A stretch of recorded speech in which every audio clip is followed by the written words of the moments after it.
안녕하세요. 만나서 반갑습니다. 여러분들과 같이 중국 한국사 강의를 진행하게 될 김영준입니다. 자, 오늘 배울 내용은 뭐냐면요. 삼국통일입니다. 고구려, 백제, 신라 이렇게 셋으로 나눠져 있던 삼국이 아주 치열한 항전 끝에 드디어 마지막으로 딱 하나로 좁혀지게 됐는데 과연 최후의 승자가 누굴까요? 어차피 여러분들이 그 결과는 알고 있을 거예요. 우리가 지금 중요한 건 뭐냐면요. 역사는요. 결과가 중요한 게 아니라 과정이 중요합니다. 그렇지 않아요? 그죠? 시험 문제에서 물어보는 건 결국 과정이에요. 결과로 물어보는 게 절대 아닙니다. 자, 결과는 알고 있지만 과정이 어떻게 되는지 여러분들이 파악해 볼 필요가 있습니다. 특히 이 삼국통일기 이 시대는요. 굉장히 혼란했던 시기예요. 또 굉장히 또 치열했던 시기이기도 합니다. 그렇기 때문에 이 시기와 관련된 문제는 어떤 문제가 좀 많이 출제되냐면요. 사건의 흐름, 순서. 이 순서 묻는 문제가 굉장히 출제가 많이 됩니다. 혹은 특정 인물을 지칭해가지고 그 인물에 대한 업적을 묻는 문제도 또 많이 출제가 된다는 거예요. 그래서 인물사적인 문제, 또 연대 파악 문제, 그런 형태의 문제들이 자주 출제되는 구간이니까 여러분들이 흐름을 좀 파악하는데 초점을 두시기 바랍니다.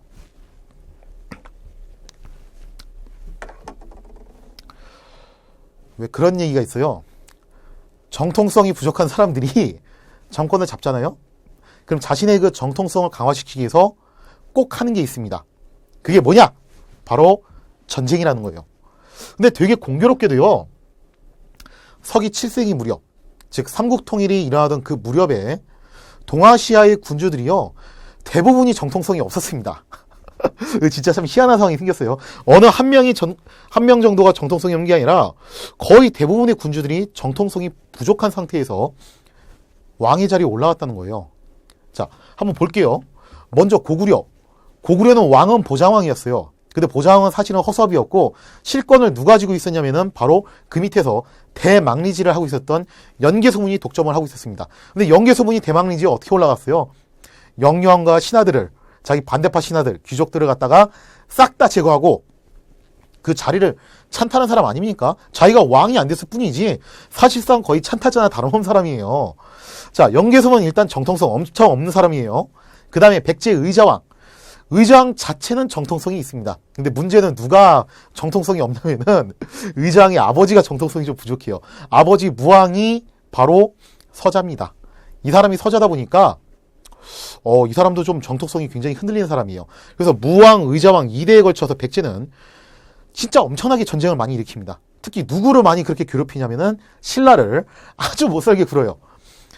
자, 그 다음에 신라 같은 경우는 또 어떻게 했냐면요. 선덕여왕이 죽고 그 뒤를 이어서 진덕여왕이 이어요. 근데 진덕여왕이 죽은 다음에 역시 후사가 없기 때문에 누구한테 넘어가게 되냐면은 김춘추한테 넘어가게 돼요. 흔히 우리가 얘기할 때 이렇게 얘기를 해요. 진덕여왕까지를 성골로 보고 김춘추부터를 이제 진골로 봅니다. 즉 신라 역사에서 최초의 진골계통, 즉 김춘추 계열의 김씨가 왕이 올라가는 순간입니다. 김춘추도 이렇게 따지고 보면 뭔가 좀 부족한 사람이죠. 그죠? 자, 그 다음에 또 되게 중요한 축이죠. 중국. 당시 중국은 당이란 나라였는데 그 당의 황제가 누구였냐면 중국 역사에서 굉장히 유명한 당태종입니다. 근데 그 당태종도요. 어떻게 해서 황제 자리에 올라갔냐면은 자기 형제들을 죽이고 그 현무문의 변이라고 해요. 아주 중국사에서 유명한 사건인데 우리나라 태종 이방원이 일으킨 1차 왕자의 난하고 거의 비슷한 사건입니다. 자기 형제들을 죽이고 자기 아버지를 사실상 쫓아내다시피 하면서 권력을 차지한 아주 전형적인 찬탈 군주였다는 거예요. 이거 너무 공교롭지 않아요? 중국도 정통성이 없고 고구려, 백제, 신라도 정통성이 없고 뭔가 정통성이 없는 사람들끼리 최고 지위를 갖다 차지를 하다 보니까 거기에 대한 자격지심이 생기는 겁니다. 이걸 보완하기 위해서 뭔가 한 건 해야 되는데 가장 좋은 한 건이 뭐냐면은 전쟁이에요. 그래서 그 전쟁으로 뭔가 건수를 올리게 되면 지지율이 올라갈 거 아닙니까? 그죠? 그럼 자신의 정통성이 덮여진다는 거예요. 자, 그래서 그런지 몰라도요. 정상적인 군주가 없었던 진짜 비정상적이었던 그런 군주들이 있던 바로 이 7세기에 삼국통일 전쟁이 전개가 됩니다. 자, 오늘 이 시간에는요. 이 치열했던 7세기 과연 최후의 승자가 누가 될 것인가? 그리고 그 과정은 어떠했던 것인가? 한번 같이 그 내용을 다뤄보는 시간을 갖도록 하겠습니다.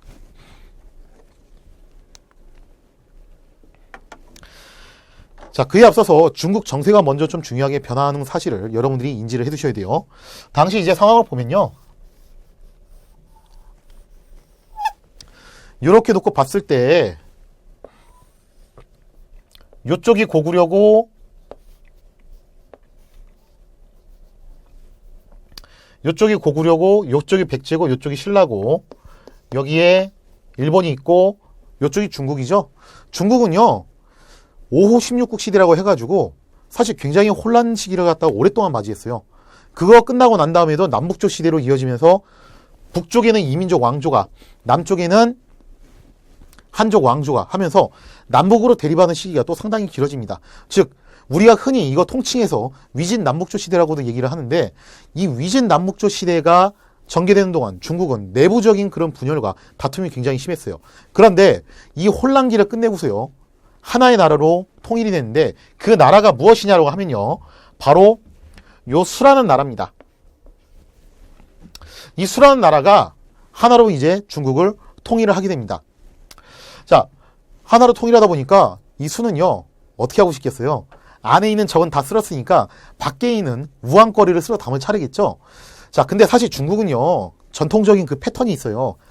항상 중국은 이 지역을 장악을 하면은 동쪽과 서쪽 중에서 어느 쪽으로 가고 싶어 하냐면은 서쪽으로 가고 싶어요.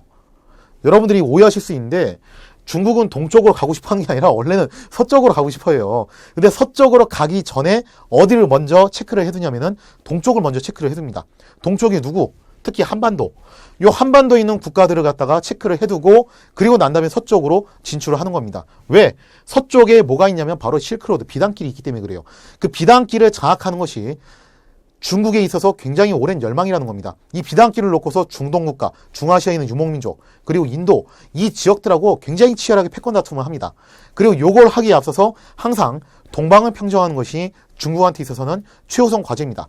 여기서 평정이란 말은요 꼭 정복하는 걸 의미하는 건 아니에요. 쟤네들이 나하고 싸우지 않겠다는 확실한 의사표시를 한다면은 그걸로도 끝낼 수 있습니다. 근데 그 확실한 의사표시는 뭐냐면은 바로 조공책봉 관계입니다. 우리가 상국이고 너네는 하국이야. 너네가 우리한테 조공을 바치면 우리는 너네를 인정해주고 너희한테 막대한 혜택을 베풀어줄게. 이게 조공책봉의 기본 원리라는 거예요. 이거를 인정하냐 인정하지 않냐가 중국한테 있어서는 굉장히 중요한 관건이라는 겁니다. 근데 만약에 중국 동방에 위치한 국가들, 대표적으로 우리나라가 이 조공책봉을 거부를 하면요 중국 입장에서는요 서쪽으로 더 이상 나갈 수가 없어요. 그러면 누구를 먼저 잡아야 되냐면은 바로 우리나라를 잡아야 된다는 겁니다. 자, 그렇기 때문에 중국의 수라는 나라로 통일됐다는 것과 거기에 대한 팽창 정책의 일환으로 어느 쪽을 갖다가 먼저 장악을 하려고 하냐면은 바로 고구려입니다. 고구려를 먼저 제압을 해놓고 그리고 나서 서쪽으로 가자라는 방침이 잡히게 되는데요. 문제는 고구려가 호락호락하지 않아요. 고구려가 소위 말해서 자존심이 굉장히 셉니다. 그렇기 때문에 그냥 조공책봉을 인정하고서 수하고 적절히 관계를 맺으면은 전쟁이 안 날 수도 있는 문제인데 싫다 이거예요. 물론 그 이전에도 고구려는 중국 북쪽 국가들하고 조공 관계는 가졌습니다. 그런데 그 조공 관계가 되게 애매한 관계예요. 삼국하고 관계가 아니라 좀 약간 어정쩡한 관계를 맺었다는 거예요. 그만큼 고구려는 자존심을 굉장히 앞세웠던 나라예요. 근데 이제 더 이상 수는요 그런 어정쩡한 관계는 인정하지 않겠다는 겁니다.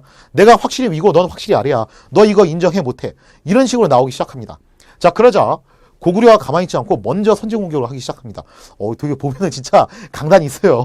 자, 고구려가 요서 지역을 선제 공격하는데 요서 지역이 어디냐면은 광기소대왕 때 차지했던 것이 요동이거든요. 이 사이에 요하라는 강이 이렇게 흘러가요. 그 강을 기준으로 동쪽을 요동이라고 하는 거고 그 강을 기준으로 서쪽을 요서라고 얘기를 하는 겁니다. 자, 그 요서 지역을 갖다가 고구려 영유왕 때 바로 영야왕 때 바로 선제 공격을 가합니다. 선제 공격 가했다고 해서 요소를 차지한 건 아니고 거기를 공격한 다음에 한 대 때려주고 다 불태우고 짓밟고 난 다음에 돌아온 거예요. 강을 건너서. 자, 그러자 당시 수 입장에서는 이거 굉장히 화가 날 수밖에 없는 상황이에요. 어라? 저것 봐라. 이게 진짜 말로 했더니 이게 나를 갖다가 아주 우습게 하네. 그죠? 자, 그러고서 총력을 동원해서 고구려 원정을 결심을 하게 됩니다. 자, 당시 수를 하나로 통일시켰던 사람이 누구였냐면 문제였습니다. 굉장히 문제가 많은 황제였어요. 어디에서 문제가 많았냐면은 사생활에서 문제가 많았습니다. 이 수 문제가 잠깐 얘기해드리면은 정치적으로는 진짜 훌륭한 황제였어요. 근데 진짜 사생활은 이 사람 엄청난 공처가였어요. 공처가에다가 좀 그 여자 관계도 복잡하고 공처가이면서 여자 관계가 복잡해. 되게 희한한 사람이야. 자, 아무튼 그 문제가 있었던 문제가 먼저 고구려로 공격을 가게 됐는데, 근데 고구려로 공격을 가했던 이 1차 침공은요, 사실 시도도 해보지도 못하고 실패를 해요. 태풍도 오고 전염병도 퍼지고 하면서 군대를 갖다가 동원했다가 결국 제대로 공격도 못 가보고 그냥 실패로 돌아가게 됩니다. 자, 그 다음에 이 문제가 사망을 한 다음에 그 뒤를 이었던 게 수양제예요. 수양제가 2차 침공을 하는데 이 수양제의 2차 침공이 너무 유명합니다. 이때 동원했던 병력이 얼마였냐면요, 무려 113만 4천억 몇 명이었어요, 이게. 그래서 우리가 통상 그냥 줄여가지고 113만 대군 혹은 뭐 114만 대군 이렇게 얘기를 하는데, 아니 뭐 결국 100만 대군이라는 거잖아요, 그죠? 100만 대군이라는 숫자가, 여러분들 이거 엄청난 숫자예요. 중국 역사를 갖다가 통틀어서 봤을 때 100만 대군을 진짜로 동원한 사례는 거의 이게 처음이자 마지막일 거예요. 그 이전에 뭐 삼국지 보면은 적벽대전에 조조가 100만 대군을 동원했다 이러는데, 그거는 다 허구고 나관중 삼국지 연의에 나오는 말이고, 실제 조조가 적벽대전에 데리고 갔던 병력도 2에서 30만이에요. 그 이후에도 이렇게 100만씩이나 동원한 사례는 없습니다. 굳이 있다면 이제 중국 현대시대에 와가지고 장개석이 당시 이제 홍군 토벌할 때 그때 한 90만 명 동원한 사례는 있어요. 자, 굉장히 이례적인 규모의 병력을 가지고 와가지고 고구려를 공격을 했다는 겁니다. 소위 말해서 인해전술인데, 여러분들이 이 인해전술에 대해서 좀 오해를 하시는 분들이 계세요. 인해전술은 철저하게 쪽수만 믿고서 오는 것이다. 그래서 앞 사람이 죽으면은 뒷 사람이 또 그 칸을 채우고, 그 사람 죽으면 꼭 뒤에서 칸을 채우고, 이런 식으로 죽어도 끊임없이 전진하는 방식, 이게 인해전술이다라고 오해하시는 분들이 계시는데 아닙니다. 인해전술은요, 굉장히 고도의 기동전술과 포위전술이에요. 이거 사실은 중국밖에 못하는 겁니다. 이 인해전술이라는 것이 어떤 방식으로 하는 거냐면요, 인해요, 인해. 사람의 바다입니다. 100만이나 되는 병력이 고구려 쪽으로 넘어가가지고 최전방인 성들을요 하나씩 격파하는 방식이 아니라 동시다발적으로 공격을 하는 방식이에요. 그러면은 최전방에 있는 고구려 요새들을 한꺼번에 동시에 공격을 하면은 이 성들끼리 서로 연계가 되냐면 안 됩니다.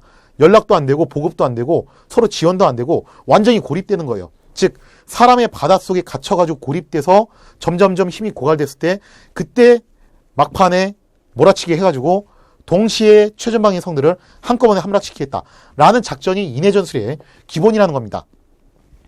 자, 그래서 이런 인해전술의 방식을 사용을 한 건데, 고구려군이 만만치 않습니다. 당시 중국 수의 군대가 숫자가 많았다는 이유 때문에 오합지졸일 거라는 그런 생각을 하시는 분들이 굉장히 많으신데, 절대 오합지졸이 아니었어요. 중국의 내부 이 통일전쟁을 겪으면서 진짜 단련될 대로 단련된 병사들이에요. 전쟁 경험 정말 많았어요. 그런데 그 숫자가 엄청나고 질적으로도 괜찮았던 수의 군대가 와가지고 고구려 성을 한 개도 점령을 못했다. 와, 고구려군이 진짜 잘 저항을 한 겁니다. 잘 싸운 거였어요. 자, 그러다 보니까 희한한 상황이 발생을 해요.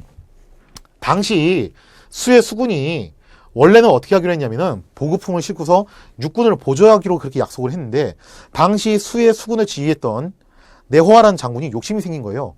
잠깐 좀 머리를 돌려보니까 지금 고구려군은 여기서 열심히 싸우고 있는데 그럼 후방인 평양은 비었다는 거 아니야. 그러면 내가 이 수군을 가지고서 평양으로 한 방에 쳐들어가면은 평양을 점령할 수 있고, 그럼 내가 1등 공신이 되는 거네? 라는 묘한 생각을 하면서 내호아가 독자적으로 군대를 움직여가지고 수군을 이끌고 평양을 급습합니다. 근데 그 평양에서 누구한테 패배를 하냐면은 훗날의 영유왕, 당시 이제 영양왕의 동생이었죠. 영양왕의 동생이었던 고건모에게 이 평양전투에서 패배를 하게 됩니다. 자, 그러면서 수양제가요 멘탈 붕괴가 일어났어요. 보급품을 지금 다 날려먹은 거예요. 쉽게 말해서 수군이 전멸당하면서 보급품을 다 잃어버리고 큰일 났어요. 이거 어떻게 해야 돼? 더군다나 네오아가 평양에 갇혔어요. 그 근처에 고립돼가지고 지금 어쩔 줄 몰라 하고 있는 상황이에요. 야, 이거 어떻게 하냐? 자, 그래서 수양제가 특단의 결정을 내립니다. 이렇게 되면 방법은 하나밖에 없다. 우리 113만 명 중에서 가장 정예부대 30만을 별도로 추려가지고 어떻게 하자? 나머지 약 한 70만 명이 여기서 계속 고구려의 성들을 묶어놓고 있으면은 그 30만 명의 별동대가 안으로 쑥 들어가가지고 고구려의 수도인 평양을 직격하자. 그리고 아직 평양 부근에 내와의 수군이 잔존해 있으니까 양쪽으로 협공하면은 승산이 있지 않겠냐 하면서 평양으로 바로 직공을 하게 됩니다. 그때 이 30만의 별동대를 이끌었던 사람이 누구냐면은 우문술, 우중문 이런 사람들이었어요. 자, 이들이 30만의 병력을 데리고서 전방에 있는 이 성들을 다 비껴가지고 평양으로 내려가는데, 아, 고구려군이 바보예요, 그죠? 그거 가만히 냅두게. 이럴 경우에 어떻게 하면 되냐면요, 일반 전투병은 그냥 지나게 냅둬요. 그러면 그 뒤에 뭐가 따라오냐면은 보급부대가 따라옵니다. 그 보급부대만 공격을 하는 거예요. 그러면은 완전히 그냥 보급품이 다 소실된 상태에서 전투병은 고립돼가지고 굶어 죽을 수밖에 없는 처지입니다. 이런 방식이 가장 전형적인 대응 방식이었기 때문에 수양제가 또 이런 명령을 내려요. 당연히 이거 알았겠죠, 수양제도. 그래서 뭐라고 하냐면은 단 이 30만의 별동대는 앞으로 한 달치의 식량을 전부 다 짊어지고 가라. 아니, 군장도 무거워 죽겠는데 한 달치 식량을 갖다 짊어지고 가래요. 이거 짊어지고 가겠어요, 병사들이, 그죠? 아마 행군 해보신 분들은 아실 거예요. 진짜 있는 군장도 빼고 싶은 지경에 거기다 쌀을 갖다 한 가마씩 다 짊어지고서 이동을 하라니 누가 하겠습니까? 그래서 가다가 중간에 막 몰래 버리는 거예요. 가다가 군 한 척 버리고, 가다가 화살 한 무더기 버리고, 가다가 쌀 좀 털어가지고 버리고, 이런 식으로 버리면서 가니까 평양이 정작 도착했을 때는요, 완전히 이게 진짜 거렁뱅이 신세가 된 겁니다. 이 30만의 군대가요, 이거 군대라고 보기 힘들 정도로 굉장히 비참한 상황에 빠져요. 자, 그래서 결국에는 평양을 공격하지 못하고 그 근처까지 왔다가 다시 백해서 돌아가게 됩니다. 안 되겠다, 돌아가자. 이거 도저히 안 되는 거다. 그 돌아가는 길목에 어디에서 아주 유명하죠, 그죠? 바로 이 살수에서 을지문덕 장군이 이 30만의 수의 별동대를 괴멸적인 타격을 입히게 되는데, 그게 바로 살수 대첩입니다. 근데 살수 대첩에 대해서 좀 오해가 있어요. 을지문덕 장군이 수공을 썼다라고 많이들 알고 계시는데 그건 야사 기록이고, 정작 정사인 삼국사기에는 수공에 대한 얘기가 없습니다. 사실 수공은 좀 불가능한 얘기예요. 왜냐면은 수공을 하려면은 강물을 갖다 막았다가 이제 튀어나와야 되는데, 그러려면은 엄청난 양의 그 크기의 댐을 갖다가 구축을 해야 되거든요. 수의 군대가 전쟁에서 져가지고 쫓겨서 도망간 게 아니었어요. 평양까지 왔다가 보급난에 허덕여가지고 다시 백해가지고 돌아가는 정상적인 회군이었습니다. 당연히 정찰병 보내고요, 대우도 유지하고 사주경제 하면서 그러면서 진격하는 거예요. 그런 상황에서 댐을 건축한다? 그거는 불가능한 얘기죠. 자, 그렇기 때문에 이 살수대첩에서 실제로 수공을 썼다는 것은 야사적 기록이고 정사에서 말하는 기록은 아닙니다. 왜 그러면 살수에서 격파를 했냐? 이유는 간단해요. 원래 강 건너는 건 힘들어요. 원래 병법에서는 강 건널 때 공격하는 게 가장 최고입니다. 강을 건너면 일시적으로 대형이 흐트러질 수밖에 없어요. 그리고 강을 건너다 보면은 이미 건넌 사람이 있고, 건너려고 대기하는 사람이 있고, 건너는 사람이 있겠죠. 그 와중에 공격을 당하면요, 진짜 빼도 박도 못하는 상황이 생긴다는 겁니다. 결국 을지문덕은요, 그 타이밍을 잡아가지고 공격을 해서 당시 수의 30만 대군을 거의 괴멸적으로 전멸을 시키게 됩니다. 자, 결과는요, 그 이후에 수는 정신 못 차리고 두 번 쳐들어옵니다. 그래서 총 4차례에 걸쳐서 침공을 했으나 모두 실패하게 되고요. 결국 국력을 상실해서 수양제는 자기 친위대에게 암살을 당합니다. 그리고 중국은 혼란의 도가니에 빠지게 되죠. 자, 이렇게 해서 고구려는요, 수와의 전쟁을 멋지게 막아내면서 다음번 타자를 또 기다리게 되는데, 다음번 타자가 또 만만치가 않아요, 그게. 자, 수가 멸망한 다음에 중국은 잠깐 좀 혼란기에 빠져요. 근데 그 혼란기를 정리하고 다시 또 통일 제국을 수립한 사람이 나타나는데, 그게 누구냐면은 당이란 나라였습니다. 자, 당은요, 수의 멸망 후에 등장하면서 처음에는 고구려하고 유화책을 썼어요. 근데 그 유화책이 정말로 고구려하고 친하게 지내려고 했다기보다는 일단 고구려를 안심시키기 위한 제스처였습니다. 근데 고구려도요, 바보가 아니에요. 저게 꿍꿍이가 있다는 것을 알고 있습니다. 그래서 만일의 사태를 대비해서 뭘 하게 되냐면은 천리장성을 축조를 합니다. 다음번에 당이 쳐들어오면은 수가 왔던 대로 똑같이 이쪽으로 올 거 아니냐. 그러니까 여기에 있는 요새들을 하나로 싹 다 연결해서 장성을 쌓자. 그렇게 해가지고 수의 군대를 막을 수 있는 방어 거점으로 삼는 것이 좋지 않겠냐 하면서 천리장성을 쌓습니다. 자, 근데 이 천리장성을 쌓던 중에 정변이 하나 발생을 해요. 그게 뭐냐면 바로 연개소문의 정변입니다. 당시 왕이 됐던 고건무, 이제 영유왕이죠. 영유왕과 연개소문이 좀 사이가 안 좋았어요. 영유왕의 경우에는 웬만하면 중국하고 싸움을 안 할 수 있는 쪽으로 가자. 내가 중국 군대하고 싸워봤는데 쟤도 만만치 않다. 중국하고 전쟁이 길어지면은 우리나라의 국력이 자꾸 고갈될 게 뻔하기 때문에 가능하면은 전쟁을 회피하는 방향으로 가자라고 주장했던 반면에 영계소문은요 좀 되게 급진파였어요. 무슨 소리냐? 우린 이길 수 있어. 뭐 중국이 뭐 얼마나 대단하다고 까짓거 덤벼들면 그냥 공격하면 되는 거 아니야? 아, 겉으로 슬로건은 그랬는데 사실은 그 내부 게임이에요. 파워 게임입니다. 영유왕은 자신의 왕권을 강화시키기 위한 목적으로 웬만하면 좀 이제 안정을 요구를 했던 것이고, 영계소문은 강력한 주장을 함으로써 뭔가 자기가 귀족들을 리드하면서 정권을 장악하려는 그런 목적이 있었다는 거예요. 결국 영유왕은요, 이 영계소문을 견제하기 위해서 영계소문을 어디로 보내냐면은, 야, 네가 그렇게 싸우고 싶다고? 그러면은 네가 먼저 모범을 보여야 될 거 아니야? 너 천리장성 싸는데 가봐라. 거기 가서 천리장성 싸는 거 네가 감독을 해. 그럼 내가 네 진정성을 인정을 해줄게. 라고 하면서 이쪽으로 보내버립니다. 당연히 영계소문이 이를 갈면서 갔겠죠. 두고 보자. 그리고 여기로 가가지고 이 천리장성 축조에 대한 감독을 맡으면서 영계소문이 오히려 역으로 힘을 키우게 됩니다. 자, 그리고 영계소문이 나중에는 정변을 일으켜가지고 영유왕을 시해하고 자기의 반대파 세력들을 몰살시킨 다음에 권력을 장악하게 됩니다. 와, 이거는 당시 중국 입장에서는요 너무 절호의 기회였어요. 왜 그런 말이 있잖아요. 울고 싶던 차에 뺨 때려준다. 당시 중국 입장에서는요, 아, 뭐 하나 건수 없나라고 생각을 하고 있었어요. 고구려하고 전쟁을 해야겠는데 슬슬 명분이 있어야 되잖아요, 그죠? 그래서 처음에 명분을 뭘로 잡았냐면 천리장성 축조를 잡았어요. 아니, 왜 고구려는 우리랑 친하게 지내겠다고 해놓고서 저런 성을 쌓고 있냐? 이건 좀 이중적인 행보 아니냐라고 여기에 대해서 비난을 해왔는데, 고구려는 고구려대로, 아니 우리나라에서 성을 쌓던 말던 그 너네가 무슨 상관이냐? 그냥 이거는 국방 안보 차원에서 하는 거야. 신경 쓰지 마. 이런 식으로 나오니까 좀 중국 입장에서는 트집을 잡기가 애매했는데 너무 좋은 트집이 생긴 거예요. 연계소문이 정변을 일으켜서 왕을 시해하고 권력을 장악했다. 당시 중국의 황제였던 당태종은 이거를 절호의 명분을 삼습니다. 당태종의 명분은 이런 거예요. 내가 가만 보니까 이웃나라 고구려에 진짜 차마 입에 담기 힘든 그런 끔찍한 사건이 일어났다. 아니, 어떻게 신하가 돼가지고 감히 왕을 시해하고 권력을 찬탈을 하냐. 이거 도대체 있을 수 없는 일이다. 자, 그래서 당태종이 30만 대군을 이용해서 고구려를 공격하니 이것이 바로 고구려와 당의 전쟁입니다. 수는 113만이었는데 당은 좀 사이즈가 작네요. 그죠? 당태종이 진짜 머리가 좋은 사람이에요. 전철을 밟지 않기 위해서, 당시 수양제가 패배했던 그 전철을 밟지 않기 위해서 당태종은 사이즈를 줄입니다. 당태종의 이론은 이런 거예요.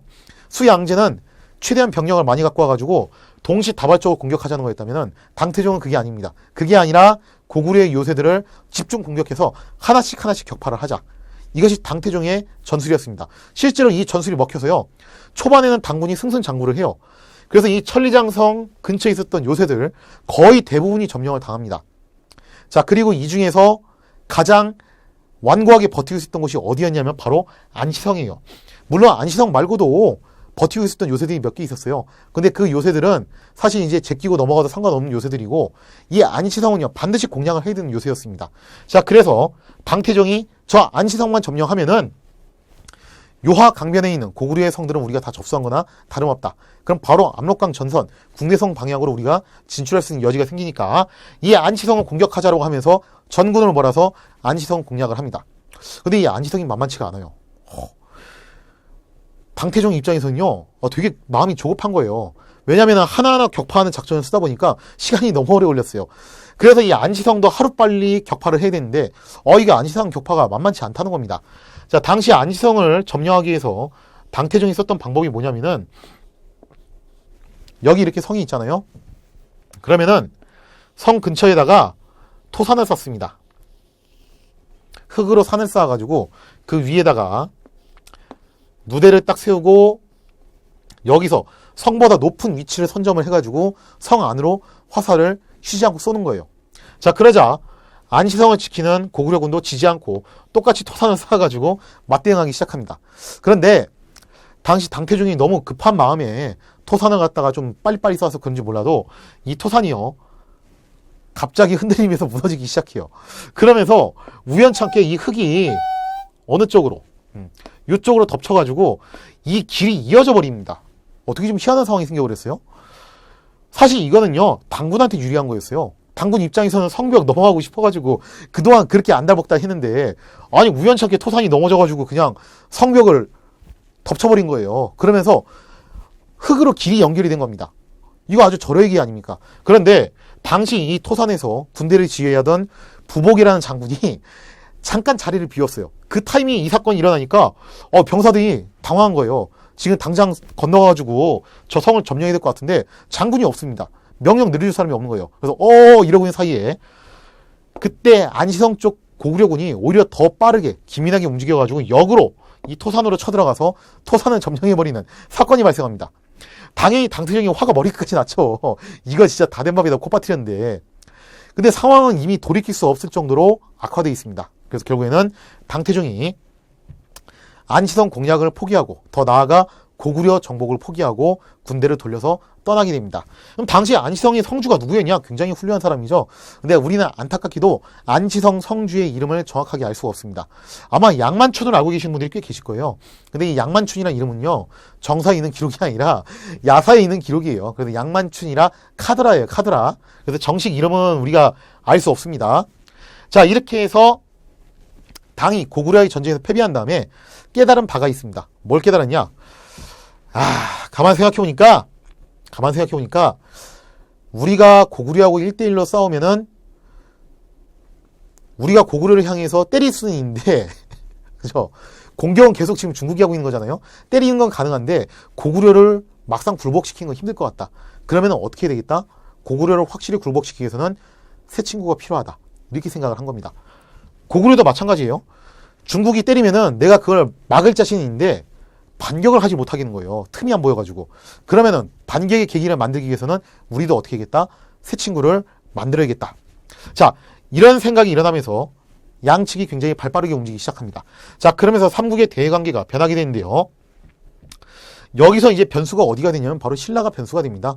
당시 신라 입장에서는요, 백제의 파상 공세를 받았어요. 백제의 무왕, 의자왕 둘 다 정통성이 좀 흔들렸다고 그랬죠. 그래서 자신들의 그 흔들리는 정통성을 바로잡기 위해서 신라를 향해서 맹공을 퍼부어요. 고구려하고 싸울 수는 없으니까 신라를 향해서 진짜 맹공을 퍼붓기 시작합니다. 그래서 신라가 거의 뭐 백제한테 일방적으로 공격을 당하는 상황이었어요.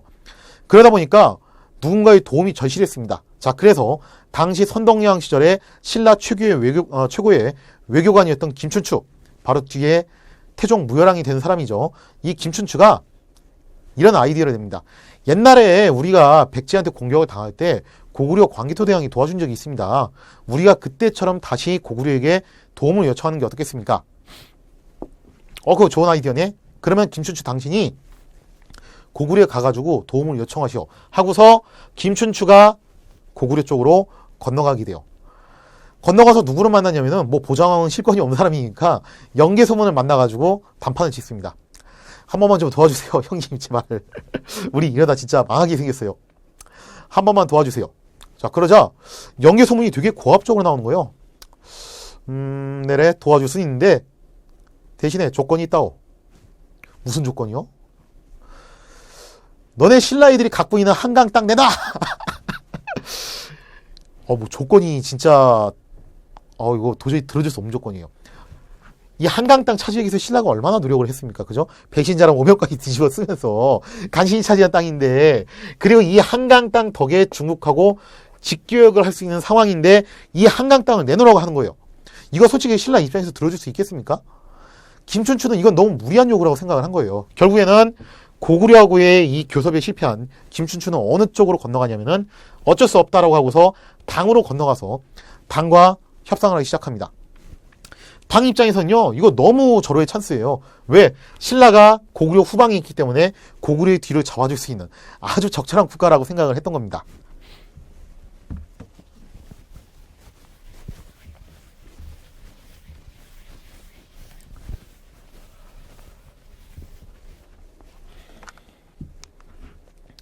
자, 그래서 당시 삼국통일 전쟁을 살펴보면요, 이런 식으로 편을 먹게 돼요.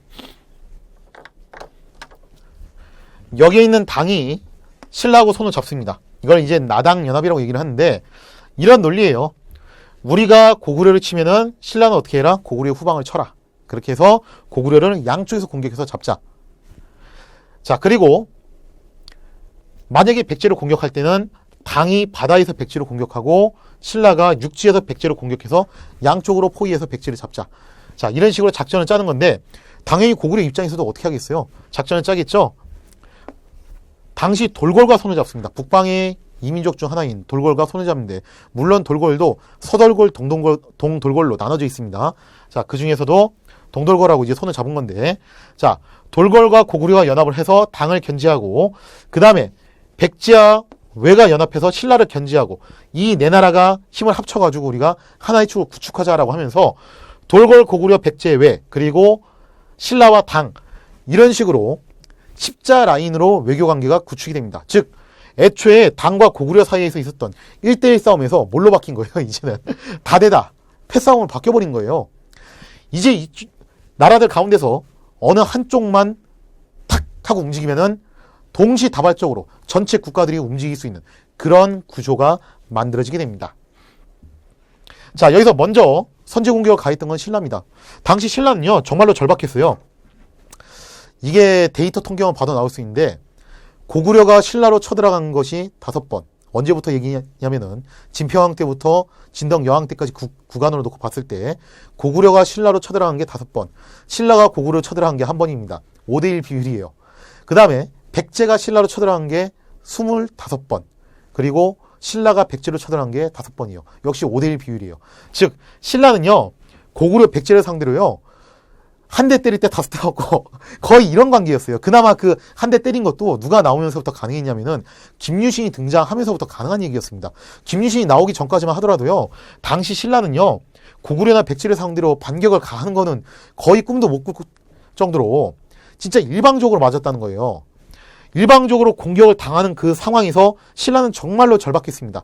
특히 백제 의자왕이 대야성까지 점령을 하고 나니까 간담이 서늘해지는 거예요. 대야성에서 경주까지는 코앞이거든요. 야, 이거 어떻게 하냐, 진짜. 이거 어떻게 하냐. 이대로 있다가는 우리나라 진짜 망하겠다. 그러면 방법은 하나밖에 없다.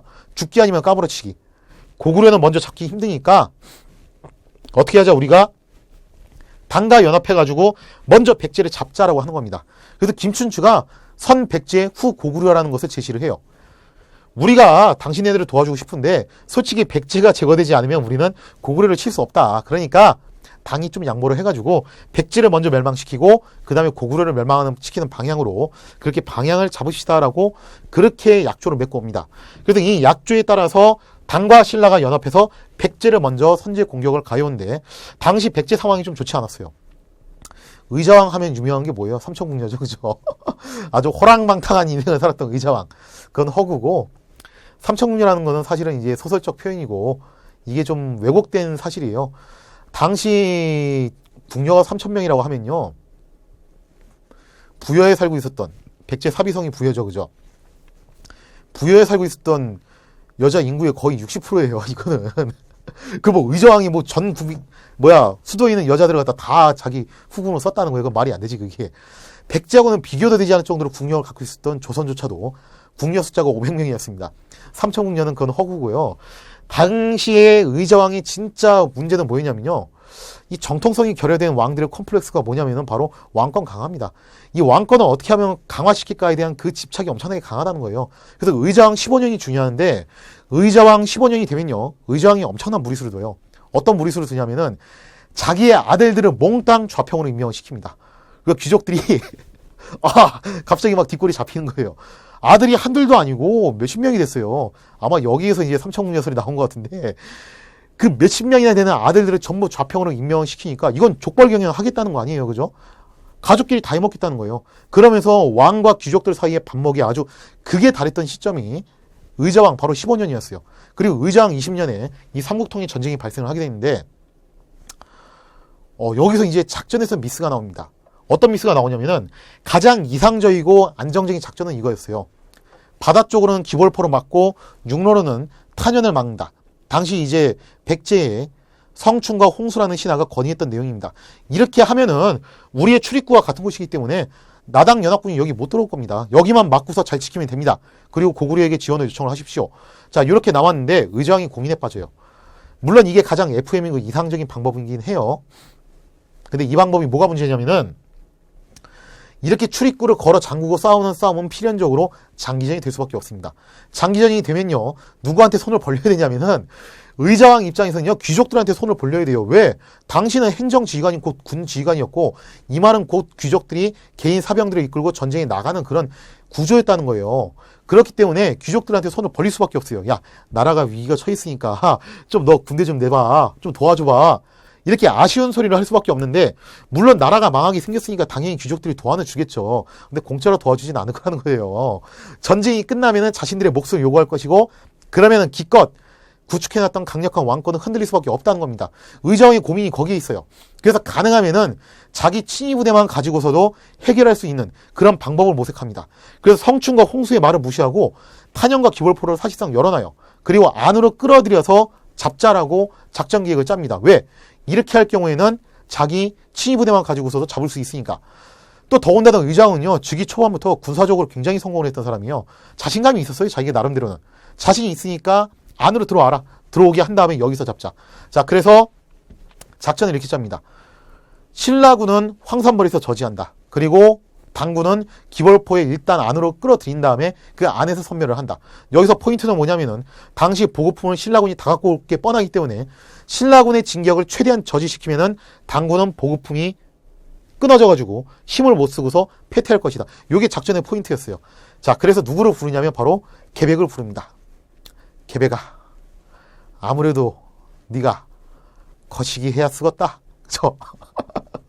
자, 그래서 계백이 결사대 5,000명을 이끌고 황산벌로 가서 거기서 신라군을 맞서 싸우는데, 당시 신라군 사령관이 누구였냐? 그 신라군의 최고의 명장이라고 일컬어졌던 김유신이 무려 5만의 대군을 이끌고서 출진을 했습니다. 이거는요, 신라도요, 나라의 모든 걸 다 건 거예요. 당시 신라에서 5만 명이라고 하면은 진짜 남자라고 이름 붙은 사람들은 다 끄집어냈다고 보시면 되는 겁니다. 이거는. 자, 그래서 황산벌에서 붙게 됐는데, 황산벌이라고 해가지고 여러분들이 벌판인 줄 알지만 사실은 벌판 맞긴 해요. 근데 백제군이 정작 진을 쳤던 것은 그 벌판 한가운데 있었던 고지대입니다. 그 고지대에 진을 치고서 거기서 버티고 있는 거예요. 그럼 신라군 입장에서 되게 애매해요. 이 백제군 진지를 무시하고 지나가자니 얘들이 산 위에서 내려올 것 같고, 그렇다고 공략하자니 산이라서 이거 되게 까다롭고, 그리고 백제군 입장에서는요, 여기가 점령당하면은 벌판이기 때문에 도망갈 데가 마땅치 않아요. 신라 기병의 추격을 피할 길이 없기 때문에 이거 말 그대로 배수진이에요. 꼭 강이 있어야지 배수진은 아닙니다. 결사항전의 지형을 선택한 것도 배수진이라고 얘기를 해요. 자, 그런 상황이었는데 여기다 플러스 알파가 있습니다. 그게 뭐냐면은 계백이 출진할 때 자기 가족들을 다 불러 모아요. 그리고 나서 뭐라고 얘기하냐? 내가 이 전쟁에서 승리하면은 다행이겠지만 만약에 전쟁에서 패배하면은 너희들은 포로가 돼서 노예가 되는 치욕을 당하기 뻔하니까 그럴 바에는 어떻게 하는 게 좋다. 차라리 내 손으로 끝내는 게 좋겠다라고 하면서 자기 가족들을 전부 다 자기 손으로 몰살을 시킵니다. 그리고 가족들의 피가 묻은 칼을 들고서 전쟁터로 출진을 합니다. 이게 뭘 의미하겠습니까? 이 내용을 보면은 이해 안 간다는 분들이 굉장히 많을 거예요. 아니, 왜 자기 가족들을 그렇게 죽여? 그것도 전쟁에서 진 것도 아니고 질지도 모른다는 이유 때문에. 이거 너무 이상한데? 계백 혹시 좀 정신에 좀 문제 있는 분 아니에요? 이런 얘기를 하시는 분들도 계시는데 이건 이런 논리예요. 생각해보세요. 질 걸 대비해서 가족을 죽이는 지휘관은 사실은 없을 겁니다. 계백도 이길 각오로 가는 거지 질 각오로 가는 건 아니에요. 근데 이거는 뭘 의미하는 거냐면은 계백이 자기 손으로 자기 가족들을 다 죽였어요. 자기 가족도 자기 손으로 죽이는 인간이 누구를 못 죽이겠습니까? 병사들이 이런 계백의 모습을 봤을 때 느끼는 바가 있는 거예요. 와, 장군이 자기 가족들을 몰살시켜놨네? 그러면은 도망치거나 탈영하거나 어물쩡거리는 사람들은 가차없이 죽이겠다는 뜻 아니야. 우리한테는 퇴로가 있다 없다? 없다. 우리는 죽기 아니면 까무러치기로 결사적으로 싸워야 된다. 즉 백제군의 도끼를 확 끌어올리는 사건이 바로 이거였다는 겁니다. 여기서 바로 기적이 일어나는 거예요. 5,000명의 이 결사대가 황산벌에서 5만 명의 신라군에 맞서 싸워가지고 무려 4차례 승리를 합니다. 그러면서 김유신이 이제 멘탈 붕괴가 왔어요. 야, 이거 뭐야, 이거 어떻게 해? 큰일 났어. 아니, 쟤들 왜 이렇게 잘 싸워? 우리 5만 명이 저거를 어떻게 못하네? 그러면서 김유신이 고민을 하다가 김유신도 똑같은 작전을 써요. 자, 먼저 당시 반구를 부릅니다. 반구를 불러가지고, 야, 반구라, 너 가장 앞장서서 한번 써볼 생각 있냐? 당시 반굴의 나이가 14살짜리였는데 이 중학생한테 그 얘기를 하는 거예요. 제일 앞장서 싸우라고. 또 반굴의 아버지가 누구였냐면은 김품일이었어요. 왕족의 자제였습니다. 그 최고 지도층의 자제였다는 거예요. 그 반굴에게 앞장서 싸울 것을 요구를 한 거예요. 근데 반굴이 기꺼이 앞장서 싸웁니다. 걱정하지 마십시오. 제가 선봉이 서서 백제군을 무찌르겠습니다. 뭐 기획은 장렬한데 솔직히 뭐 중학생짜리가 최전방에 서가지고 계백의 그 5,000명의 결사대를 갖다가 이길 수 있겠냐는 거예요. 당연히 힘들겠죠. 아무래도 결국 반굴은 이 싸움에서 죽습니다. 자, 그러자 이번에 누구를 부르냐면은 자기 동생의 아들, 그러니까 조카죠, 그죠? 김음순을 김음순의 아들 관창을 부릅니다. 야, 관창아, 일로 와봐라. 너 내 조카지.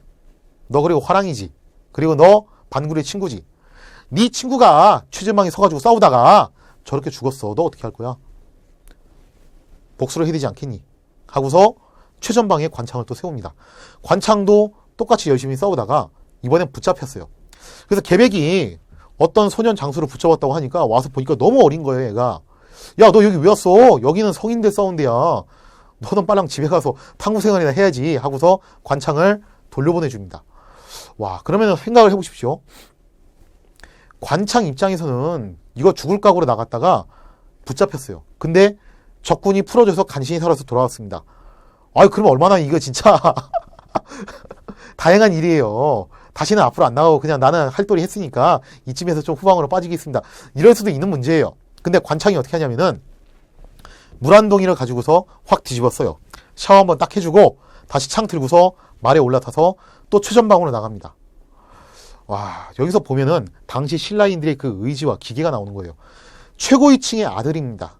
최고위층의 아들이 몸살이고 후방으로 빠질 수도 있는 문제인데 최전방에 서가지고 반굴과 관창 둘 다 여기서 최후를 맞이한다는 거예요. 자, 관창이 다시 또 최전방에 나오자 계백이 더 이상 봐줄 수가 없어요. 나는 너를 정말로 살려주고 싶었는데 어쩔 수 없다 하고서 관창을 결국 죽입니다. 원래는 계백은요 아마 이런 의도였던 것 같아요. 용감하게 싸웠으니까 장례라도 잘 치르라는 의미에서 관창의 목을 잘라서 말에다 매달아서 신라군 진영으로 보내줬어요. 그런데 이 광경을 봤던 신라군의 분위기가 심상치 않습니다. 최고 지휘관의 두 아들이 최전방에서 싸우다 죽었습니다. 그리고 그들은 너무 어린 나이였어요. 아주 꽃다운 나이에 목숨을 잃고 목이 잘려가지고 말에 매달려서 돌아온 거예요. 이걸 봤던 신라인들의 그 기분이 어떻겠냐. 아마 젊은 사람들은 피가 끓어오르는 것을 느꼈을 거예요. 그리고 나이가 좀 든 노병들은요. 이거는 지휘관들의 엄청난 의지가 반영된 것이다. 만약에 이번 공격에서 백제군을 몰아내지 못하면, 백제군을 전멸시키지 못하면은 우리가 지휘관들한테 죽을지도 모른다. 그런 위기의식을 불러일으키게 됩니다. 결국 신라군도요. 아주 결사적인 자세가 돼가지고 이 황산벌에 있는 백제군 진지를 공격하기 시작합니다. 양쪽 다 정말로 결사적이었어요. 똑같이 결사적이면 누가 이기냐면요. 간단해요. 그때는 숫자 많은 쪽이 이깁니다. 자, 그래서 결국에는 신라군이 승리를 하게 되고 백제의 5천 결사대는 전멸을 맞이하게 됩니다. 물론 이 중에서 최고위층 몇 명은 살아남았어요. 살아남아서 투항을 했는데 계백은 끝까지 싸우다 죽었습니다. 이걸 통해서 알 수 있는 게 계백도 상당히 최고위층에 해당하는 사람이었기 때문에 투항할 수도 있었어요. 근데 계백은 마지막까지 왕에 대한 충성, 백제에 대한 충성심을 간직을 하고 장렬하게 싸우다가 전사한 쪽을 선택하게 됩니다. 자, 이렇게 해서 김유신이 이끄는 신라군이 계백이 이끄는 백제군을 전멸시킨 이 황산벌 전투가 끝난 다음에 결국에는 더 이상 백제는 막을 힘이 없습니다. 이미 기벌포에서도 당군한테 패퇴를 했고 그래도 황산벌에서 시간을 벌어서 보급품을 갖다 끊어먹을 수 있을 거라고 생각했는데 이 작전도 실패를 하게 되고 나당 연합군이 사비성으로 몰려오자 결국 의자왕은 일단 웅진성으로 피난했다가 더 버틸 수 없다는 사실을 깨닫고 항복을 선언하게 됩니다. 그래서 서기 660년 결국 백제는 역사의 저편으로 사라지게 됩니다. 자, 그 다음에 백제를 멸망시킨 다음에 나당 연합군이 다음번 작전대로 고구려를 쳐들어가요. 근데 고구려는 만만치 않습니다. 진짜 끝까지 만만치 않은 게 당시 고구려의 집권자였던 연개소문이 싸움을 되게 잘했어요. 그래서 나당 연합군의 그 침공을 막아냅니다. 또 그러면서 나당 연합군의 침공이 한번 실패로 돌아가게 되는데 어디에서 길이 열리게 되냐면은 일단 당과의 전쟁으로 고구려가 오랫동안 국력이 소모됐다는 것도 하나의 포인트가 될 것이고요. 또 중요한 게 바로 영계소문이 사망을 하면서 분열을 일으켜요. 그 아들들, 첫째 아들이 남생, 둘째 아들이 남건, 셋째 아들이 남산인데 이 세 아들이 서로 싸우게 됩니다. 영계소문이 죽을 때 자신의 그 대망리지란 자리를 첫째 아들인 남생한테 물려줘요. 그러면서 세 아들한테 내가 죽거들랑 화목하게 지내면서 나라를 잘 보존하라고 그렇게 유언을 남기는데 이게 오래 가지 못합니다. 당시 둘째 아들이었던 남건이 사실은 망리지가 되고 싶었던 거예요, 자기도. 그래가지고 결국에는 형을 쫓아내고 정권을 장악하게 됩니다. 설사 이거는 남건이 자기가 그런 생각을 안 가졌다 하더라도요, 이미 남생과 남건의 파벌이 갈려져 있기 때문에 그 부하들이 가만히 있지 않았을 거예요. 결국에는 이래 됐던 저래 됐던 그 파벌과 분열 싸움으로 인해서 남생은 추방을 당하는데, 추방당해서 도망간 곳이 어디냐? 당으로 도망을 가는 거예요. 가서 이제 하소연을 하는 거죠. 내가 고구려의 대망리지였는데 내 동생이 나를 배신하는 바람에 내가 쫓겨났습니다. 저를 앞세워 주십시오. 그럼 제가 고구려를 들여다 바치겠습니다. 대신에 저에게 한 자리 주십시오. 또 진짜 영계소문의 아들이 이런 선택을 또 하게 돼요. 자, 그러면서 이제 전직 국무총리였던 사람이 앞잡이가 돼서 온 거예요. 이거 막을 수 있을 것 같아요. 못 막아요. 이렇게 되면은. 어디가 요충지고 어디가 문제가 있고 어디가 허술하고 이거 다 알고 있는 사람인데, 결국 남생의 길 안내로 인해서 나당연합군은 아주 속전속결로 고구려의 영토를 정복해 나가면서 마지막으로 평양성을 함락하게 되고 서기 668년 보정왕이 항복을 하게 되면서 고구려도 역시 역사의 저편으로 빠이빠이 이렇게 사라지게 되었다.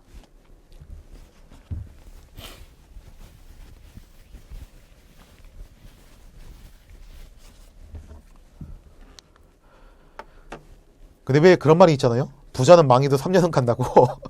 고구려하고 백제도 그런 것 같아요. 진짜 오랫동안 이제 역사를 이끌어왔던 나라들이다 보니까 망했다고 해서 바로 사라지진 않고 이 나라들을 다시 되살려 보겠다라는 그런 부흥운동이 일어나게 됩니다.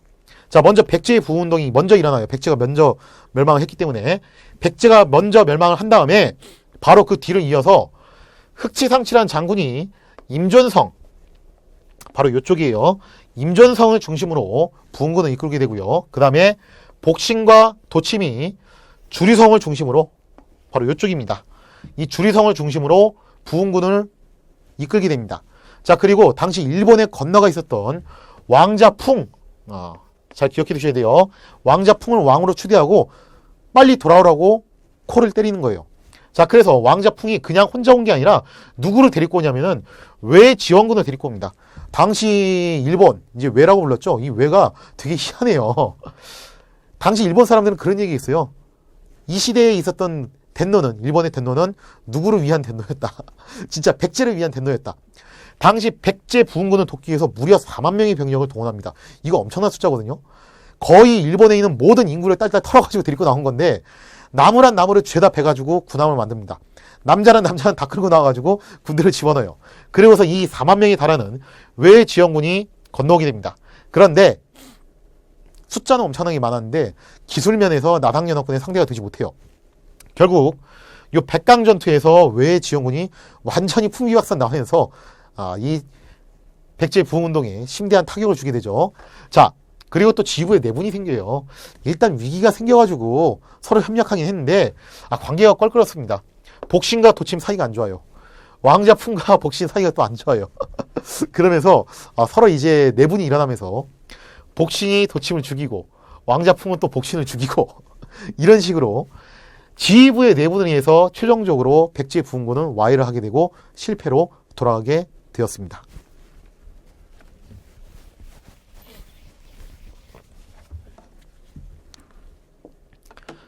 자, 그 다음에 이제 고구려의 부흥운동입니다. 고구려도 멸망하고 난 다음에 그 뒤를 이어서 부흥군이 결성이 되는데요.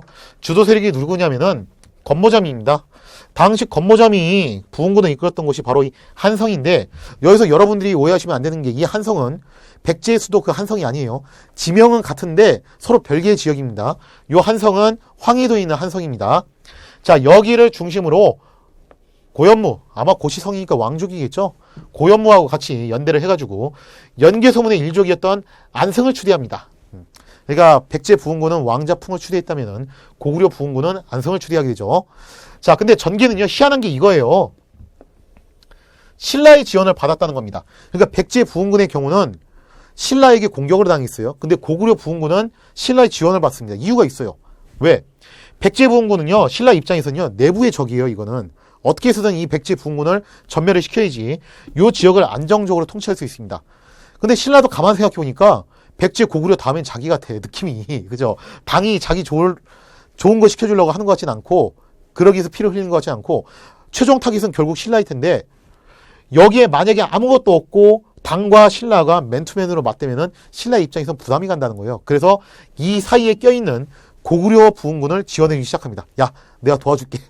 나도 당하고 싸울 거야. 너 당하고 싸우고 싶지. 내가 너 도와줄게. 우리 한번 같이 해보자. 그러면서 신라의 지원을 받아서 오걸성, 바로 이 압록강 강변에 있는 오걸성까지 공략을 하게 됩니다.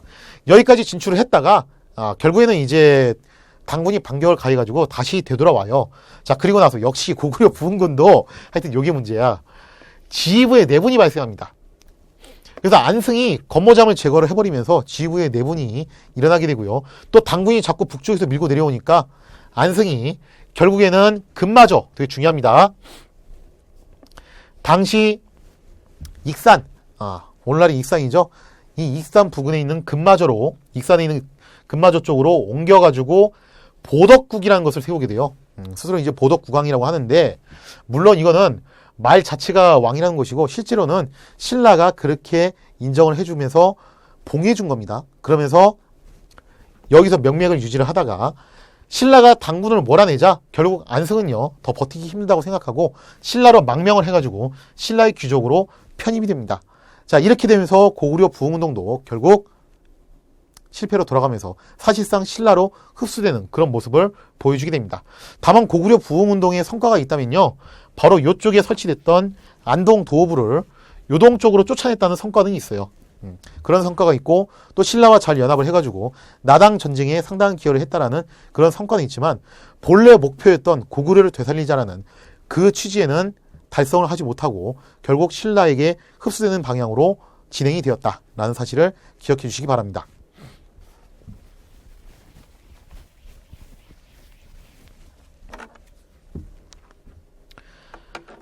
자, 이제 마지막 전쟁, 나당 전쟁입니다. 여기서 여러분들이 잘 생각해야 돼요. 나당 연합이 결성됐을 때 당이 왜 신라를 도와주기로 했냐 이거예요. 신라가 예뻐서? 그거 아닐 거 아니에요, 그죠? 신라를 이용해서 고구려 백제 잡고 나중에 한반도 먹겠다는 그런 야욕이 있었던 겁니다. 신라 입장에서도 어떤 생각이 있었을까요? 당연히 당을 위해서 이런 걸 한 게 아니라 당을 이용해가지고 고구려 백제를 제거하고 자기가 한반도의 주인이 되겠다는 그런 의도가 있었을 겁니다. 근데 여기서 먼저 야심을 드러낸 쪽은 아무래도 강자였던 당이었습니다. 당이 여기에다가 설치한 게 있어요. 먼저 웅진도덕부를 여기다 설치를 하게 되고요. 즉 백제 지역을 당이 직접적으로 정복하고 지배하겠다는 야욕을 드러낸 겁니다. 그 다음에 계림도덕부, 이게 진짜 쇼킹한 거인데 신라 수도 금성을 계림도덕부로 지정을 한 거예요. 뭔가를 설치했다기보다는 그렇게 지정을 하게 되고, 당시 신라 왕이었던 문무왕, 이제 무열왕의 아들이죠. 문무왕을 계림도덕으로 임명을 시켜버립니다. 그래가지고 문무왕이 이것 때문에 화가 단단히 났어요. 아니, 내가 명색이 왕인데 지금 나더러 도덕을 하라고? 이게 도덕이라고 내가? 그러면은 결국에는 당이 안동 도호부를 설치를 해서 고구려 땅을 갖다 직접적으로 장악을 하고, 웅진 도덕부를 설치를 해가지고 백제 땅도 직접적으로 장악을 하고, 거기다 어디까지 계림 도덕부를 설치해서 우리 신라 땅까지 직접적으로 장악하겠다는 그 야욕을 노골적으로 드러낸 거 아니냐? 어떻게 그럴 수가 있냐, 당이. 자, 그러면서 결국 나당 전쟁의 원인이 됩니다. 자, 그러면서요, 신라가요, 고구려 백제 유민들을 결합하기 시작합니다. 우리가 예전엔 적이었지만 이제는 한 배를 탄 운명이야. 그렇다고 해서 중국한테 지배당하는 것보다 나을 거 아니야. 자, 그러면서 웅진 도덕부와 안동 도호부를 축출시켜버립니다. 당연히 당도 가만히 있지 않겠죠. 대규모 군대를 이용해서 신라를 공격해와요. 근데 여기서 신라인들이 저력이 만만치 않습니다. 이 전쟁에서 신라군이 굉장히 치열하게 항전한 끝에 매소성 전투에서 크게 승리를 하고요. 또 기벌포해전에서도 크게 승리를 해요. 특히 기벌포에서는요, 당시 당에서 진짜 명장 중에 명장이었던 서린기가 수군을 이끌고 직접 이쪽으로 상륙을 해와요. 20여 차례의 혈전 끝에 결국 서린기의 수군을 격퇴하는데 성공을 하게 됩니다. 자, 그러면서 당군을 격퇴하고 난 다음에 신라가요, 외교술이 굉장히 좋습니다. 가만 딱 보니까 당한테 문제점이 있어요. 어떤 문제점이 또 생겼냐면은 바로 서쪽에 있는 서아가 서쪽에 있는 토번이 당과 사이가 틀어지면서 그쪽에서 또 분쟁이 발생한 겁니다. 제가 아까 얘기했죠. 사실 중국은요, 서쪽으로 진출하고 싶어하고 그에 대한 선결 조건으로 동방을 평정하는 거라고 그랬어요. 신라가 이걸 정확하게 찝어냅니다. 지금 당한테 있어서 최우선순위는 우리 신라가 아니라 사실은 누구다? 토번이다. 그래서 이 토번과 당과의 분쟁을 이용합니다. 뭐라고 하냐면은, 에이, 형님, 왜 그러세요? 화나셨어요? 우리가 싸운 거는, 형님이 좀 너무하시니까 그랬던 거지. 우리 그래도 여전히 형님을 생각하고 있습니다. 그러지 말고, 그냥 우리 앞으로 사이좋게 지내는 게 어때요? 라고 하면서 화해의 제스처를 보냅니다. 즉, 고구려하고 다르게 뻣뻣하게 나가지 않고, 굽힐 땐 굽히겠다 이 얘기예요. 그러면서, 당도 마지못한 척. 그래, 내가 진짜 네 완전히 없앨 수 있는데, 네가 그렇게 나오니까 옛 정을 생각해서 내가 한 번만 봐줄게. 너 대신에 앞으로 까불면 안 돼. 나하고 조공식품 관계 맺는 거야. 하면서 상황을 정리하는 데 성공을 합니다. 자, 그러면서 신라는요, 삼국통일을 완성하게 되는데 바로 문무왕 16년, 676년에 대동강에서 원산만에 이르는 영토를 확정을 하게 되었다. 자, 이렇게 해서 신라가 삼국통일을 했는데 이 신라의 삼국통일에 대해서 좀 이제 비판적인 시각으로 보시는 분들도 굉장히 많으세요. 통일을 갖다 고구려가 있어야 되는데. 그죠? 신라 때문에 그 영토 다 잃어버렸네. 근데 그거는요, 솔직히 고구려 중심 사관이에요. 알고 보면은. 고구려를 위해서 신라와 백제는 거기에 대한 부속품에 불과하다라는 그런 인식이 깔렸기 때문에 그런 얘기가 나오는 겁니다. 객관적으로 놓고 보면요, 신라 입장에서는 부득이한 선택이었어요.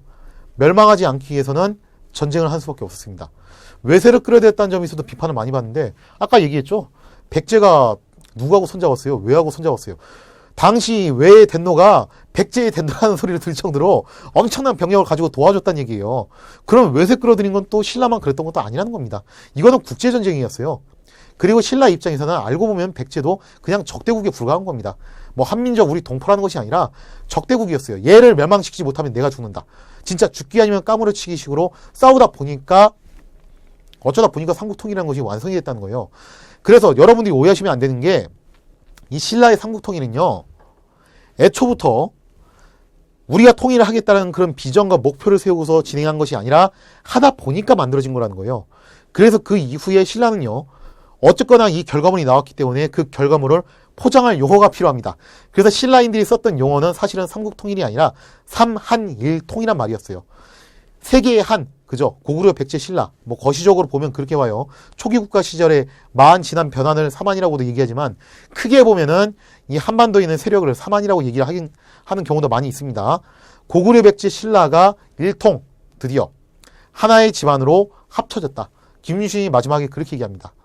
그러면서 우리가 드디어 한 집안이 되었으니 이게 얼마나 기쁜 일이냐 하면서 이 갈라졌던 삼국이 하나로 통합되는 그 과정을 수레를 한다는 거예요. 이걸 통해서 뭘 할 수 있냐면은, 신라의 삼국통일은요, 처음부터 계획된 건 아닙니다. 하다 보니까 만들어진 거예요. 그리고 그 만들어진 것을 포장하기 위해서 삼한일통 의식이라는 것을 통해서 결국 민족 문화 발전의 토대를 마련했다. 이것이 삼국통일의 가장 중요한 의의라는 것입니다. 그 이전에는요, 고구려, 백제, 신라가요, 서로 적개심과 증오심이 엄청났어요. 상대방을 파멸시키는 것이 목적이었습니다. 그러면서 치열하게 싸웠어요. 그런데 어쨌든 간에 신라가 최후의 승자가 되면서 이 결과물을 어떻게 처리할 것이냐, 신라를 중심으로 놓고 고구려와 백제를 철저하게 짓밟을 것이냐, 아니면은 우리가 물론 중심이 되겠지만 고구려와 백제를 아우르면서 과거의 그 상처를 치유하는 방향으로 갈 것이냐 했을 때 신라는 후자를 선택하는 것입니다. 그러면서 삼한일통 의식이라는 것이 성립이 되면서, 야, 이제 싸우지 말자. 우리 이제 한 집안이야. 우리가 드디어 한 집안이 됐는데 더 이상 싸울 필요가 뭐가 있겠니? 그러면서 민족문화 발전의 토대를 마련했다. 이것이 신라 삼국통일을 갖는 가장 큰 의의라고 보실 수가 있겠습니다.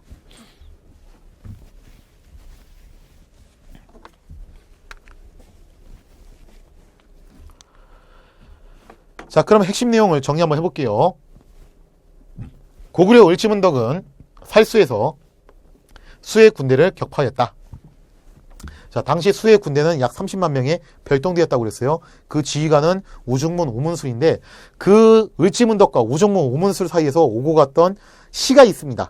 그 시의 내용은 이따 문제풀이 하면서 제가 한번 설명드리도록 할게요. 자, 그 다음에 고구려의 천리장성 축조는 당과의 전쟁의 발단이 되었다. 물론 연개소문의 정변이 직접적인 도화선이었지만 그 이전부터 이 천리장성 축조를 가지고서 당과 고구려 사이에서 긴장 관계가 형성되었다라는 사실도 기억해 두시고요. 고구려는 당태종의 침공을 안시성에서 격퇴하였다. 안시성 성주는 양만춘이다. 이거는 야사적 기록입니다. 김춘치의 활약으로 나당연합이 결성되었다. 자, 그리고 나당연합에 대항하여 고구려, 백제, 돌골, 외가 서로 연합하여서 십자외교라고 얘기를 했어요, 제가. 백제의 결사대 5천은, 계백의 결사대 5천은 황산벌에서 신라 김유신군에게 장렬히 전사했다. 백제는 660년 의자왕 때 멸망하였다. 의자왕은 결국 어떻게 됐냐?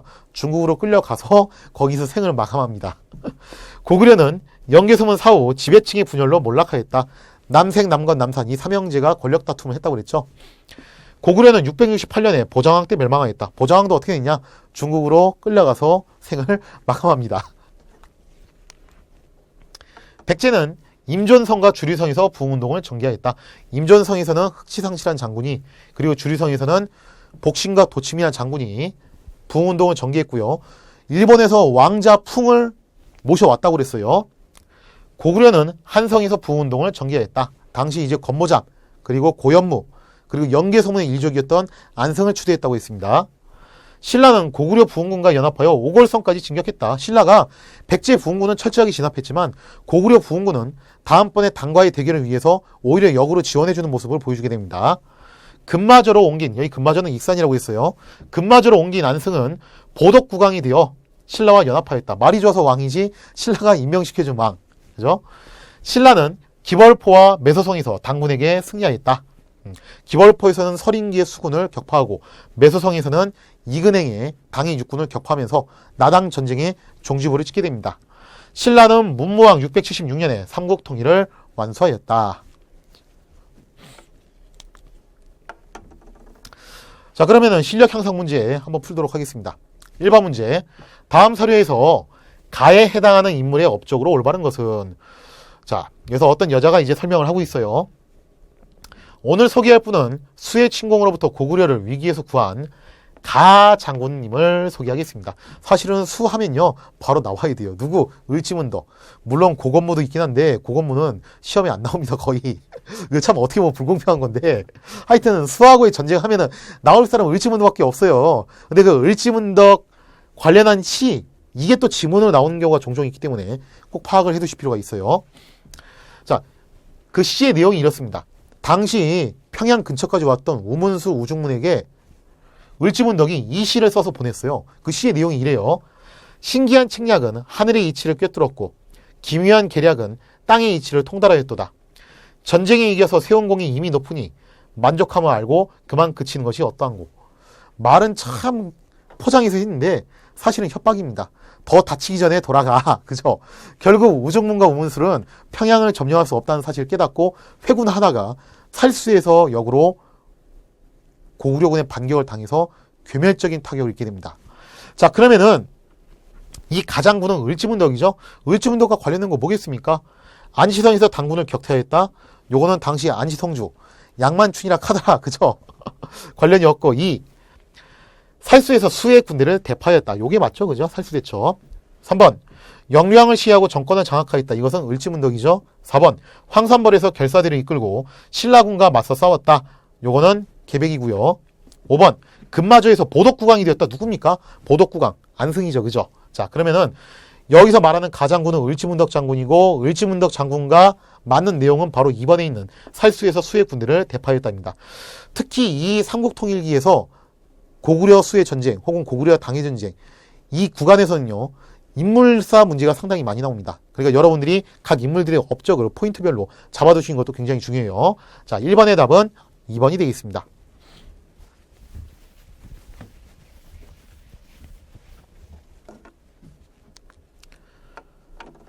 자, 그 다음에 2번 문제.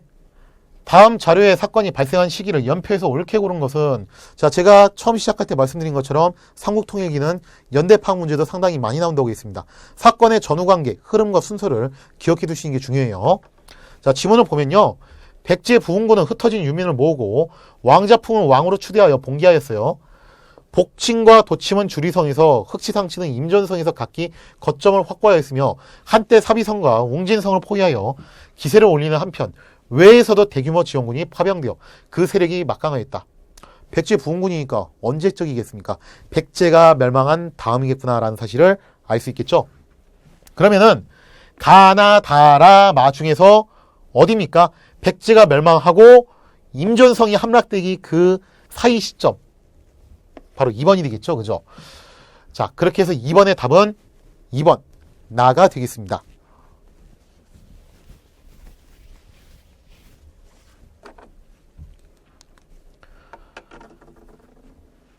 3번 문제. 다음 지도와 같이 상황이 전개된 시기의 역사적 사실로 올바른 설명을 고르시오. 자, 지도와 도표 문제인데요. 이렇게 지도 문제가 나오면 여러분들이 그 지도를 보고서 거기에 있는 지명, 그리고 여기에 표시된 혹은 인물들이나 사건, 그리고 화살표 방향, 이런 것들을 보고서 이게 어떤 역사적 사실이었는지 판단하는 능력도 갖추고 계셔야 됩니다. 지도를 놓고 보면요. 일단 지명을 볼게요. 보시면은 웅진, 사비, 금성, 요런 말이 나오죠. 요런 말이 나오는 걸로 봐서는 삼국시대구나라는 것을 우리가 알 수 있습니다. 자, 그리고 중요한 게 여기에요. 금마저가 있고 안승이 보덕국을 세웠다는 말이 있어요. 그리고 이 한성을 기점으로 건모장과 고현무가 나옵니다. 이걸 통해서 뭘 알 수 있냐? 아, 고구려 부흥군이구나. 근데 고구려 부흥군의 어떤 점을 얘기하는지는 뭘 보면 알 수 있냐면요. 요 화살표, 한성에서 오골성으로 향하는 요 화살표를 보면은, 아, 고구려 부흥군이 신라의 지원을 받아서 북진을 해가지고 압록강 너머에 있는 오골성을 공략하던 바로 그 사건을 말하는 것이구나 라는 사실을 여러분들이 지도를 통해서 읽어내실 수 있어야 됩니다. 1번 영계소문 사후 지배층의 분열이 발생했다. 이거는 이거보다 더 전의 얘기죠. 관련이 없고. 2번 고구려가 천리장성을 축소했다. 이것도 역시 이거보다 그 전의 이야기죠. 관련이 없고. 3번 왜 지원군이 백강에서 패전하였다. 이거는 백제 부흥군과 관련이 있죠. 역시 관련이 없고. 4번 신라군이 고구려 부흥군과 연합하였다. 그죠? 그래서 그 뒤에 지원을 받아가지고 고구려 부흥군과 신라군의 연합군이 오골성까지 공략을 했다고 했어요. 5번 안승은 신라로 망명하여 귀족으로 편입되었다. 이거는 나당 전쟁이 끝난 다음의 이야기, 이것보다도 더 뒤의 이야기가 되겠습니다. 따라서 3번의 답은 4번이 되겠습니다.